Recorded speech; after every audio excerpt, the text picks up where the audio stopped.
Astronomy is always changing, and new ideas come to light each year, sometimes greatly expanding our understanding of the universe, and sometimes are just proven wrong. This is an ongoing process, it's science, so here are 10 recent but somewhat odd astronomical possibilities that are expanding our thinking on how we view the universe. Number 10. Expanding habitability.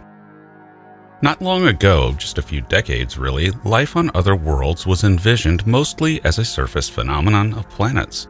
Worlds like Venus and Mars were actually assumed to be inhabited because, superficially at least, they appeared to be very similar to Earth to the instruments of the time, Venus being envisioned as a hot jungle world and Mars as hosting a civilization building canals and plotting against humans. But as we learned the rules on how these worlds actually worked, typically through flybys of early space probes, we found that these worlds were nothing like what was envisioned, Venus being a hell world and Mars a cold desert. These did not seem to be likely abodes of life, but through the further study of those worlds, we have found that at one time, they are both believed to have had long periods where liquid water persisted on their surfaces, and the conditions, so far as we understand them, existed for life to have a genesis on either of those planets in addition to Earth.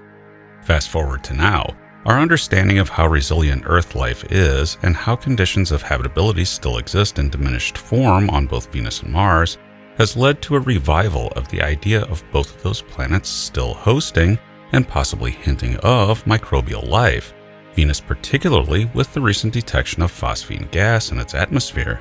Life may yet hang on in the relatively clement upper atmosphere of Venus, and may be hinting through strange dark bands that appear in the Venusian atmosphere. On Mars, it's below the surface, where liquid water still exists, and with it the possibility of subsurface life that hints through phenomena like seasonal methane blooms, that while could be geologic in origin, might also be biological. But it doesn't end there. Also discovered have been a plethora of ice shell worlds, where oceans of liquid water are locked under ice that might provide an abode for microbial or even complex life. These places are many in number in the solar system, including Enceladus and Europa. But even the asteroid Ceres seems to host reservoirs of slushy liquid water, and with the same possibility of water found also at Pluto. Similarly, the Kuiper Belt objects are on the table for possibilities for life, despite being located very far from the Sun. But now the net is cast even further, with conjectural abodes for life now including the atmospheres of brown dwarfs and gas giant planets, and even rogue planets wandering without stars in the interstellar medium, and even the intergalactic medium, where liquid water in some circumstance could be sustained by geothermal heating through the radioactive decay of elements in the cores of those worlds. Even the universe itself was once warm enough for the entirety of it to have had a short-lived epoch of habitability, and while life may not have formed during that period, at least the conditions were there for a time, essentially everywhere. The point is, the more we think about habitability and just what that means, the more places seem to unlock in the universe for life, at least at some point in time. Perhaps some currently inhospitable appearing places, like planets around red dwarfs, or places that are not yet habitable, being more habitable than we might currently think. Number 9. How many habitable worlds can a star have? While our own solar system has had 3 nominally Earth-like planets as far as habitability, only one has remained so. There are complex reasons for why Mars and Venus did not remain habitable, but one question remains. Under ideal circumstances, how many Earth-like worlds can a star system have? The answer is 7. In a study by Stephen Kane and colleagues, link in the description below, they looked at the TRAPPIST-1 system, which is known to host 3 worlds within its habitable zone that might support liquid water. But even then, that system isn't ideal. So what happens when you have just the right type of star and just the right type of planetary dynamics, such as the lack of a gas giant to destabilize orbits? The orbital dynamics of a younger star system, known to have somewhat larger habitable zones, and the presence of a larger, hotter star could have up to 7. With a star like our own Sun, 6 planets with at least transient liquid water could be possible under exactly the right conditions. On the other hand, it has been said that Jupiter in our own system helped life on Earth by clearing out asteroids, It's unknown if a lack of a gas giant is a showstopper for life, but if not, then it could be the rule that rocky worlds like Earth are rather common, with multiple examples possible around Sun-like stars. And there are also the ice shell possibilities like Europa that greatly extend habitability in star systems, further raising the possibility of life, at least microbial, being very common in the universe. Number 8. The sudden instability of Betelgeuse. The prominent night sky star Betelgeuse is known for many distinctions, including being one of the few stars large enough and close enough to have its disk directly imaged, and for its prominent red color to be visible to the naked eye. Betelgeuse is also known for being a giant star nearing the supernova stage. This titanic explosion is expected to be soon in geologic terms, within about 100,000 years or possibly more. But in human terms, it's highly unlikely to occur within any given lifetime. But it will happen within someone's lifetime. Or is that really the case? Last year, Betelgeuse began to exhibit a period of very deep dimming, where the star became significantly fainter than normal by about 2/3. General variability with the star is normal, but such marked drops in brightness are unusual, leading some to speculate that it may be preparing to explode. The reason for the dimming was unknown, and a leading explanation at the time was that the star was simply being obscured by dust in the surrounding environment. And after that, the star seemed to recover to something close to normal brightness. That would have been the end of the story, but two things have very recently developed. One is that researchers found that the reason for the dimming was actually the star itself. Hot material was welling up from the interior of the star, cooling and forming dust grains, and then they were being expelled and blocking light. In other words, it's the star itself doing it, not the environment around it. The second thing is that the star wasn't visible from Earth for some months because of being behind the sun, so no one really knew what it was doing, though a reasonable assumption was that it was returning to normal. Now, the first space-based observations for the year are in, and it's back in the night sky, and it's still not normal. Betelgeuse's brightness is still varying. What this new drop in brightness means remains to be seen. Number 7. The Sun may not have been alone. It is believed that about half of all Sun-like stars in the Milky Way have companion stars forming binary star systems. Why the Sun has no such companion has been an open question, and indeed there was a hypothesis decades ago that the Sun might have a dim, difficult-to-detect red dwarf companion orbiting distantly, though this is now no longer thought to be plausible. So if the Sun is alone as a star, was it always that way? Could the Sun once have had a companion star and somehow lost it? In a paper by Loeb and Siraj, linked below, they detail that if the Sun had an early binary companion of similar mass, it might explain the formation of the Oort cloud as we see it today, aspects of the formation of which have been difficult to model until now. This companion would have been present very early on when the Sun was still within its birth cluster, and now would be long gone. At some point, the gravitational influence of another star in the cluster would have removed the companion, but left the material it helped to accumulate around the Sun in the Oort cloud.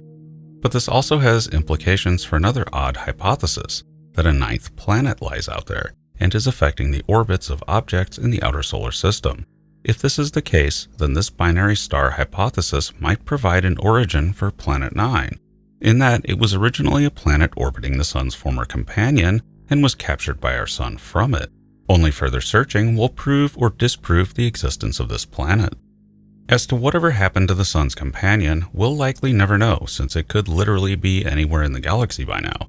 But there is one oddity here. The star HD 186302 is so close to the Sun in composition that it at least had to have formed in the same cluster as the Sun. It's also nearly identical to the Sun, only slightly larger, and seems to be exactly the same age. Other stars very similar chemically to the Sun and almost certainly from the same stellar nursery have also been found, though none are as close as HD 186302. It's possible that this star is the Sun's long-lost companion, or at least a close cousin. And given that the Sun clearly has planets, including one with a civilization on it, it's not a far stretch to suspect that this might be the case for any other siblings of the Sun from the same stellar nursery, since they would have had all the same available materials. Perhaps somewhere out there, the former twin of the Sun also hosts planets and life. Number 6. Vanishing Stars. Stars really don't like to just disappear. They tend to either violently explode and then leave some remnant such as a white dwarf, black hole, or neutron star, along with a bunch of easily detectable dust and gas. Or they fade away like the sun will after its red giant stage to leave, well, a detectable white dwarf. Small stars like red dwarfs just persist and will continue to do so for trillions of years. What stars won't normally do is just simply go away. If they do, then it's reasonable to look at options beyond nature for an explanation, such as the activities of an alien civilization. Disappearing stars as a technosignature has been of recent interest within astronomy. If you can't think of an immediate natural way for something to happen, such as the disappearance of a star, then other options eventually come onto the table as you rule out natural causes.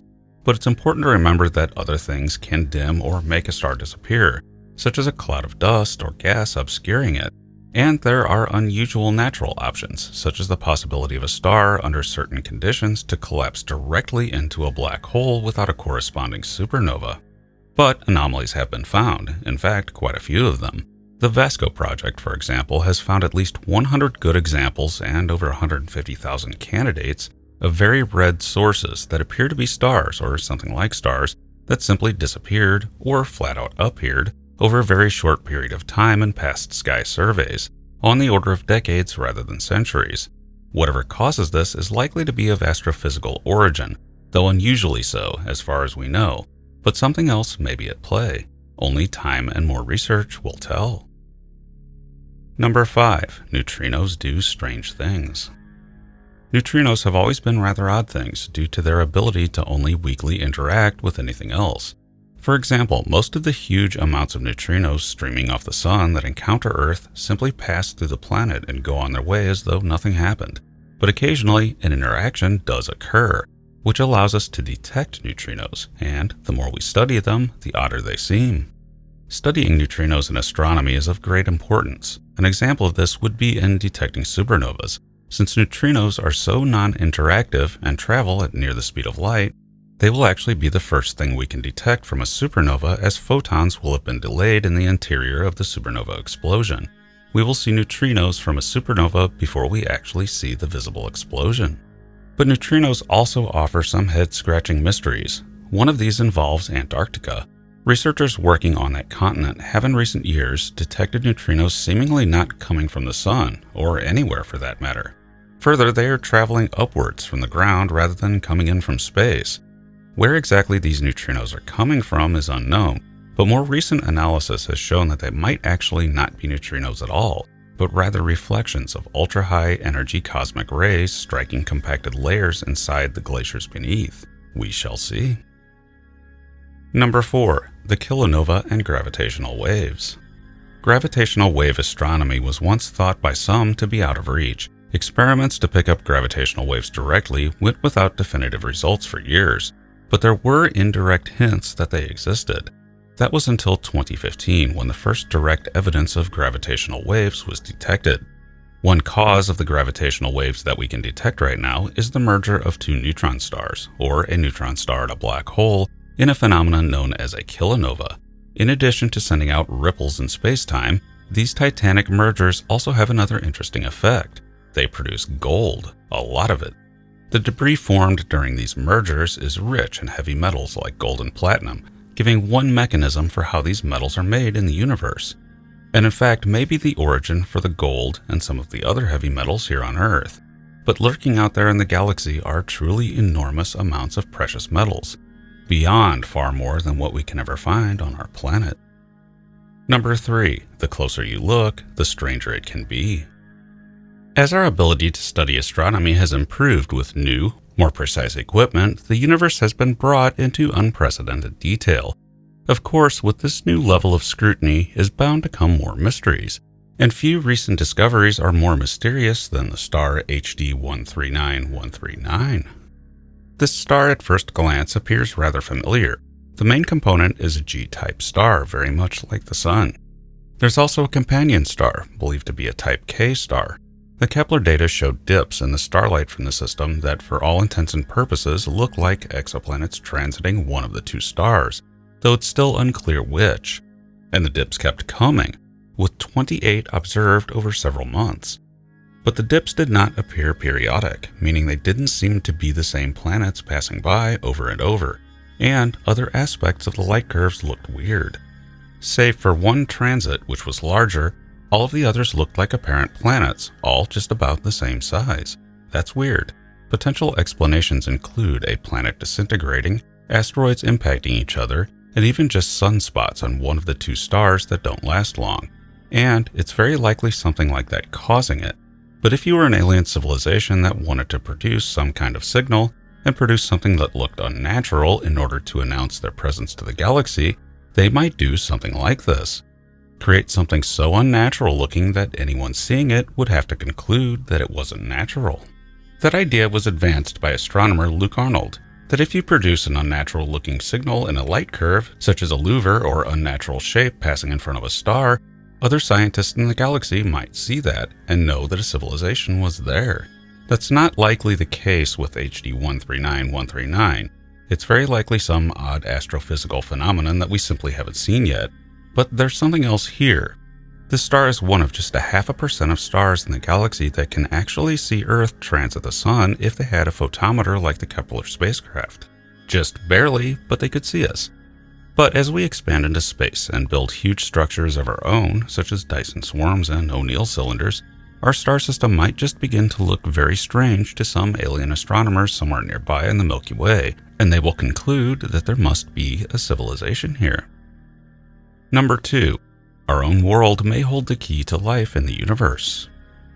We've always mainly thought to look outward for evidence of alien life. This is only natural. It's much easier to prove that a radio signal from light years away is of truly alien origin than anything you might find locally. But there is an option within science to look for microbial life here on Earth that either had a separate genesis from our kind of life on Earth or originated from somewhere else. Known as the shadow biosphere, the possibility of the presence of separate abiogenesis, or even a seeding of alien life on Earth through panspermia, is a tricky subject, as this kind of microbial life might actually be very difficult to detect using the equipment we have. But there is one possibility, the phenomenon known as desert varnish. This is a thin, layered yellow to black varnish that appears on exposed rock in very dry environments on Earth. The composition is mostly clay, which doesn't scream life, along with oxides of iron and manganese. Manganese is strange since it's fairly rare in the Earth's crust, and desert varnish seems to contain a lot of it, opening up the possibility for manganese concentrating microbes. And there's also the presence of organic matter within desert varnish. More recent studies have suggested that biochemistry isn't necessarily needed to form desert varnish. But oddly enough, desert varnish also seems to be an excellent environment for fossilizing microbes. This is important since a recent discovery of what at least appears to be desert varnish on rocks on the surface of Mars suggests at least that there may be an easy surface method for searching for evidence of fossilized microbes on Mars. But if a true alien shadow biosphere is ever found here on Earth, or for that matter on other bodies in the solar system, it will tell us that life is likely very common in the universe. How often that life becomes a civilization remains to be seen. Number 1. We are far from isolated. In a way, in the history of science, we have always had a kind of separation against our inclusion in the universe at large. We saw the heavens, and then we saw the Earth, and generally we felt that we were either special or some backwater separate from the rest of everything else. This started to change when it became clear from the work of Gene Shoemaker that we are not separate from the solar system, but rather still subject to bombardment from comets and asteroids. And in the vast history of the Earth, we were much more subject to it in the past, as the surface of bodies like the Moon show. But that's still the solar system. What of the rest of the Milky Way? Well, as Oumuamua, the first confirmed interstellar object passing through the solar system, followed by the interstellar comet Borisov, we find that we are not in any way protected or isolated from the rest of the Milky Way either. This has led to a flurry of new thinking about what else might be passing through the solar system. Amir Siraj and Avi Loeb have pointed out in several recent papers linked below that we are not as isolated as we think. There may be evidence of sub-relativistic particles shot out into space by nearby supernovae that may have left tracks in lunar geology that we could study, or even interstellar meteoroids that can be tracked to have entered Earth's atmosphere. It's even possible that interstellar meteorites might land on Earth and survive for study. though we already have evidence of interstellar dust grains and very primitive meteorites that have been found on Earth, and even from probes we've sent into space. The bottom line here is that we are not isolated and are very much a part of the life of the Milky Way galaxy and always have been, opening up the way for science in the not-so-distant future to study the environments of other star systems from the comfort of home. What might they find in comparison that is different out there to what we have here? It's an open question. Thanks for listening. I'm futurist and science fiction author John Michael Godier, currently wondering if intelligent life is rare in the universe again. Think about it, we spread into the galaxy and find almost nothing, and become rare other than here on Earth. But the aliens we do occasionally interact with end up like, "You believe in humans? I saw one once." And the other alien is like, "You're silly, humans don't exist." And sightings of us end up on the alien internet. Not good. And on that note, this has been a JMG sighting, and be sure to check out my books at your favorite online book retailer, and subscribe to my channels for regular in-depth explorations into the interesting, weird, and unknown aspects of this amazing universe in which we live.